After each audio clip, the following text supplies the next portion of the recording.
Untold chapters of a family's queen. So pull up a chair, let the stories be known. Getting to know the unknown mom. Getting to know the unknown mom. Hey, Brood Mamas, welcome back to my mini episode where you guys get to know me, the unknown mom. So, today I am going to be talking about trying to conceive. So, my husband and I have always planned on having two kids. And so, we wanted the natural order of getting a house first and then trying to conceive. So, I thought it would be easy.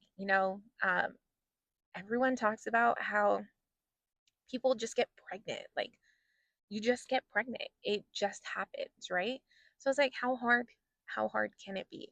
So I got out from birth control and I'm like, okay, let's just start trying. And the first month comes up and I get my period. And I'm thinking, okay. So I start doing some digging. And I'm the type of person that will tell myself, don't obsess. And then I end up obsessing about things. So I start looking into watching YouTube videos, start looking around, start Googling. And of course, it's like, well, it can take some time. And I'm like, okay, I understand that, right? Um, do I accept it? No, but I understand it. So, okay, the next month comes along and I'm thinking, okay, so this should happen. We were like planning for like every other day, right? During my fertile window. And next month, I get my period again. And I'm starting to think, okay. And while in this kind of trying to conceive, one of my friends, my coworker, really good friend of mine, she ends up getting pregnant without even trying. And in my head, I'm thinking, okay, she's not trying. It should just happen for me, right? Like maybe this next month and we'll be able to like, you know, be on the same page, be pregnant together. But then also inside I'm thinking, like what if it just doesn't happen? So I'm talking to family, I'm talking to friends, and they're like, don't worry, it's going to happen. And I'm like, I know, but I really, really want this. I want this so bad. I didn't realize how much I would want it and how much a negative pregnancy test takes a toll.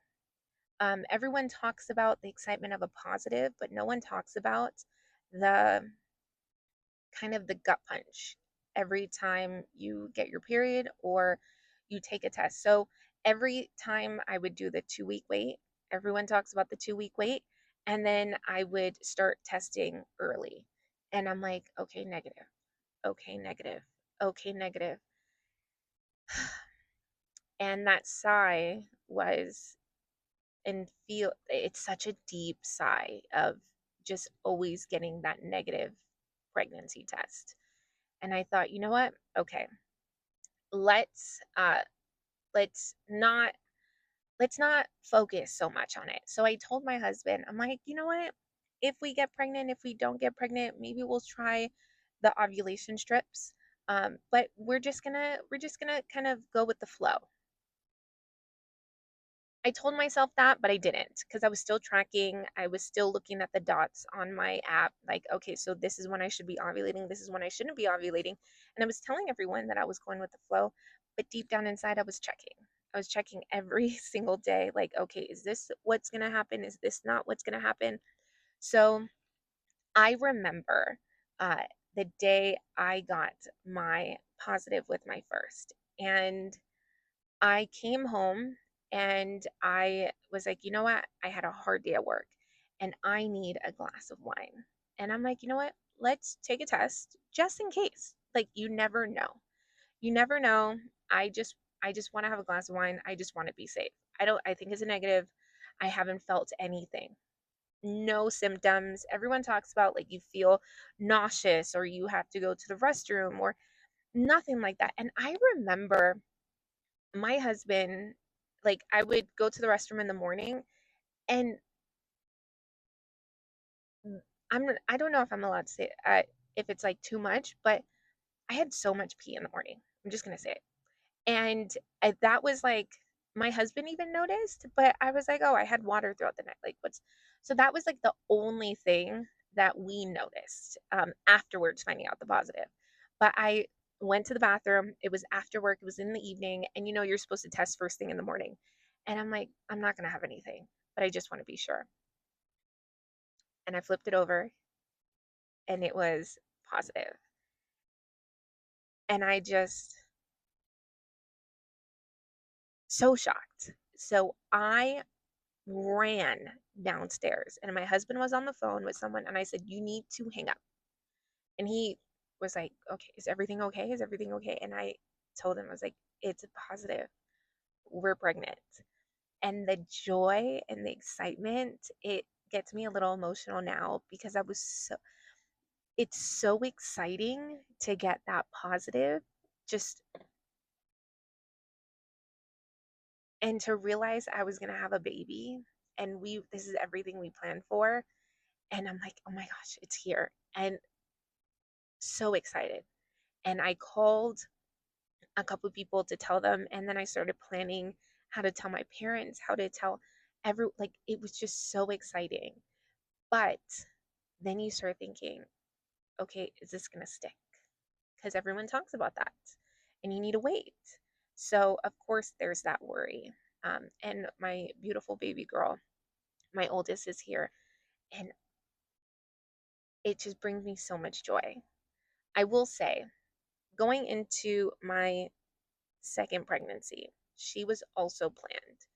And we had a little bit more, it took a little longer for me to get pregnant with my second. And I will say this, I did worry because I was watching these videos. There's a YouTube channel called Doctors Bjorkman. I watch them a lot. And they, from what it said on the video, is they struggled with um, fertility the second time, even though they conceived fine for the first. So then in my head, I'm like, okay, so there's a chance that this could be harder or this could be hard my second time.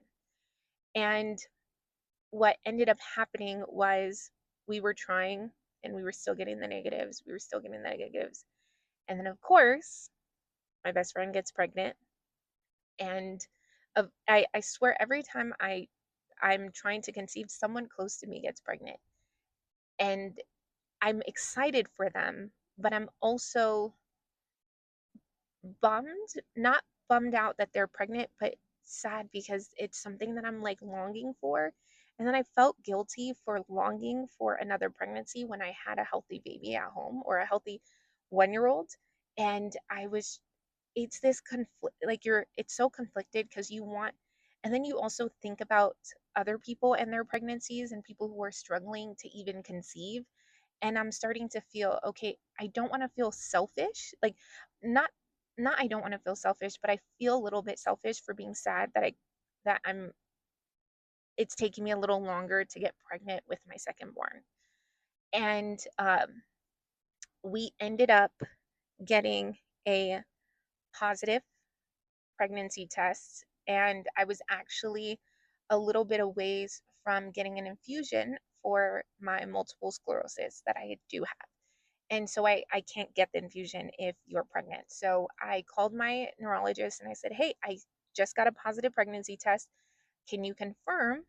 And I remember my dad went with me because I had to do some blood work. My daughter had to do some blood work. So we got it all together. He didn't know. And we went and got the blood work just to double check. The doctor put it in. And when we got the results were low. And then my period came. And I remember just being quiet. My dad didn't know anything was going on. He thought he was just helping me with get blood work. But I told my husband that my period had come, and my heart broke because I was so excited. And I was thinking, oh my gosh, we're going to have another baby, that it's just going to be confirmed. And it didn't lead to another child. And so I told my doctor, we can go ahead with my infusion. I'll be fine. Um, I'm good to go. And my heart sunk. My heart completely sunk.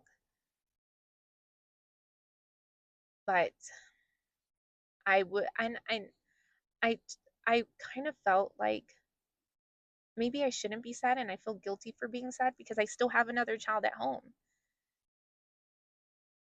It and my husband kept saying we'll have another baby, and I this was something that I didn't want to tell people about, that I was just so sad, and I would get these waves of sadness throughout the day, thinking about it. And so we ended up then, uh I got my infusion, and then I had a doctor's appointment a month afterwards. And I remember thinking, um, we're still trying to conceive. I still got my period. We'll try again. And I talked to my neurologist, and he was like, "How are you doing?" And I'm like, "I'm doing fine. Me and my husband are trying to conceive still, so we'll see what happens." And I remember being very thirsty. I had never been that thirsty before. No other symptoms. And we get home. It was about Halloween. It actually, no, on Halloween day, before we left out to be out with some family and my daughter, I decided to take a test, and I got a positive. And I thought, oh my goodness, this is we're doing this again. But then I got worried, and I was thinking, okay, is this gonna stick? Is this gonna keep going? And I took so many pregnancy tests each day just to make sure that we were still pregnant. Um, but she's here, my second born, and trying to conceive is just a crazy ride. And it's so many emotions, um, once you get that positive pregnancy test. But it's you learn so much about yourself. You learn so much about, uh, your resilience to, um, the positive or the negative, and how you keep moving forward. And I my heart goes out to the women who struggle with fertility. Um, I was very blessed to have my two children, but that I understand how when you get your period, that is a constant reminder every month of, this is another month where we're not having a child. And so I want to say, you guys are in my prayers, and I'm thinking about you, and I wish for all the babies, for all the women who want them. But yeah, this was my kind of little mini story about my ovulation journey, and trying to conceive journey. So yeah, I will see you guys next week. Getting to know the unknown mom, getting to know